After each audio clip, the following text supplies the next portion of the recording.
ये है मेक्सिको, 13 करोड़ की आबादी वाला दुनिया का 10वां सबसे बड़ा कंट्री। मेक्सिको 21वीं सदी के सबसे इम्पोर्टेंट कंट्रीज में से एक है और इसकी वजह इसकी लोकेशन और हिस्ट्री है। मेक्सिको के नॉर्थ में अमेरिका है, साउथ और वेस्ट में पैसिफिक ओशन है, साउथ ईस्ट में ग्वाटेमाला, बेलीज और कैरेबियन सी है, जबकि ईस्टर्न साइड पर गल्फ ऑफ मेक्सिको है। मेक्सिको हजारों साल से डिफरेंट कल्चर्स और सिविलाइजेशंस का गढ़ रह चुका है। आपको शायद ये जानकर हैरत होगी कि दुनिया का सबसे बड़ा पिरामिड इजिप्ट में नहीं बल्कि मेक्सिकन स्टेट ऑफ पुएब्ला में है, जिसे द पिरामिड ऑफ चोलुला कहा जाता है। यूरोपियंस के आने से पहले यहाँ पर बहुत से कल्चर्स और सिविलाइजेशंस थी। सबसे पहले यहाँ ओल्मेक्स आबाद थे, फिर अराउंड 200 AD में यहाँ मायंस आए और करीबन 700 साल तक सेंट्रल और साउथ अमेरिका पर हुकूमत की। मायन सिविलाइजेशन अपने वक्त की सबसे एडवांस सिविलाइजेशन थी, जिसकी डिसअपीयरेंस आज भी किसी मिस्ट्री से कम नहीं। उनकी मैथ्स, एग्रीकल्चर और एस्ट्रोनॉमी की नॉलेज उस टाइम के लिहाज से अनबिलीवेबल थी। लेकिन फिर 950 AD के अराउंड ये सिविलाइजेशन मिस्टीरियसली खत्म हो गई। फिर 10वीं और 11वीं सदी में टोल्टेक्स आए और फिर उनके बाद 13वीं सदी में यहाँ एज़टेक्स आबाद हुए और फिर 14वीं सदी तक यूरोपियंस के यहाँ आने तक वही सेंट्रल मेक्सिको पर रूल करते रहे।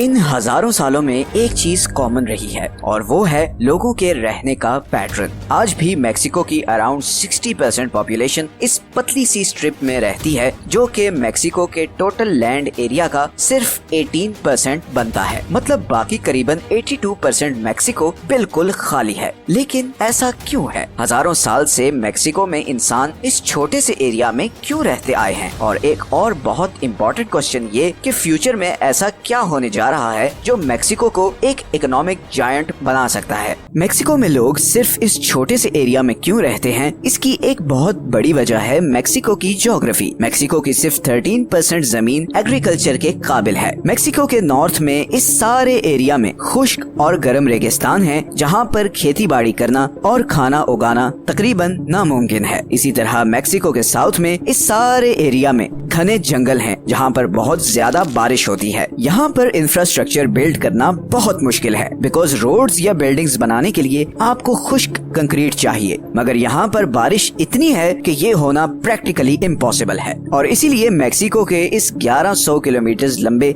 सदर्न बॉर्डर्स पर सिर्फ 8 पक्की सड़कें हैं, जो मेक्सिको को सेंट्रल अमेरिका से कनेक्ट करती हैं। और इसी तरह अगर हम थोड़ा और साउथ में आए तो यहाँ पर पैनामा और कोलंबिया के बीच एक भी रोड नहीं जो अमेरिका के इन दो हिस्सों को आपस में कनेक्ट करे। And on top of all these geographic complications, almost 70% Mexico पहाड़ों से कवर्ड है और इन पहाड़ों ने मेक्सिको के लिए बहुत ही अनफेवरेबल हालात पैदा किए हैं। सबसे बड़ा नुकसान ये है कि इन पहाड़ों को काट कर इंफ्रास्ट्रक्चर बनाना बहुत ही मुश्किल और महंगा काम है और इसीलिए मेक्सिको का ये सेंट्रल पार्ट जहाँ पर लोग रहते हैं मेक्सिको के बाकी हिस्सों से इन माउंटेन रेंजेस की वजह से कटा हुआ है। यही वजह है कि इवन गवर्नमेंट के लिए इस सारे एरिया को कंट्रोल और मॉनिटर करना बहुत मुश्किल है। तो ग्वाटेमाला और बेलीज से लेकर मेक्सिको के नॉर्दर्न बॉर्डर तक इस सारे एरिया की निगरानी करना पुलिस के लिए बहुत मुश्किल है और इसीलिए यहाँ से ड्रग्स और हथियारों की स्मगलिंग बहुत कॉमन है।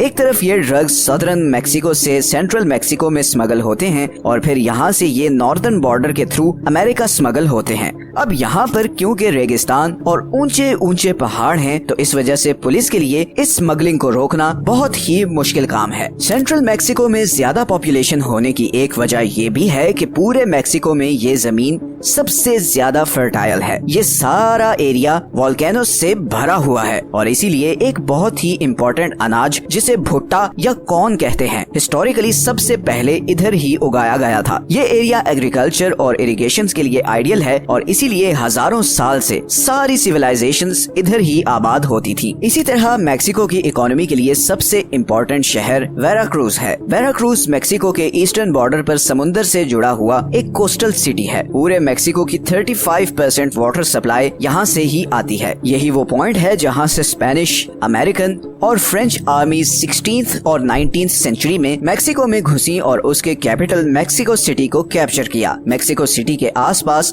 बहुत बड़ी माउंटेन रेंज है जो उसे एक्सटर्नल अटैक से प्रोटेक्शन तो देती है, मगर ये पहाड़ मेक्सिको की कोस्टल लाइन प्रोटेक्ट करने में एक बहुत बड़ी रुकावट भी है। इसीलिए 20th सेंचुरी से पहले मेक्सिको एक्सटर्नल फोर्सेस के लिए बहुत ही वनरेबल था। फिर 1873 में वेराक्रूज से मेक्सिको सिटी तक 200 माइल्स के इस डिस्टेंस पर बहुत ही मुश्किल से एक रेलवे ट्रैक बिछाया गया और इसी टाइम पर मेक्सिको के पड़ोसी यूनाइटेड स्टेट्स में करीबन 50,000 miles per rail road network बिछाया जा चुका था, क्योंकि अमेरिका की ज्योग्राफी मेक्सिको के मुकाबले में बहुत फ्लैट और इवन थी और इसी इंफ्रास्ट्रक्चर डेवलपमेंट की वजह से अमेरिका मेक्सिको से बहुत आगे निकल गया। तो मेक्सिको की यही जियोग्राफिकल कॉम्प्लिकेशंस बहुत बड़ी वजह है मेक्सिको के इस पॉपुलेशन पैटर्न की और मेक्सिको के नॉर्दर्न अमेरिका से पीछे रह जाने की। लेकिन पिछले कुछ सालों में मेक्सिको में एक जबरदस्त ट्रांसफॉर्मेशन हुई है। 2010 से 2023 के बीच अमेरिका से मेक्सिको तक 17 गैस पाइपलाइंस बिछाई गई हैं और ज्यादातर गैस अमेरिका मेक्सिको बॉर्डर पर लगाए गए मैन्युफैक्चरिंग प्लांट्स तक पहुंचाई गई है, जिसके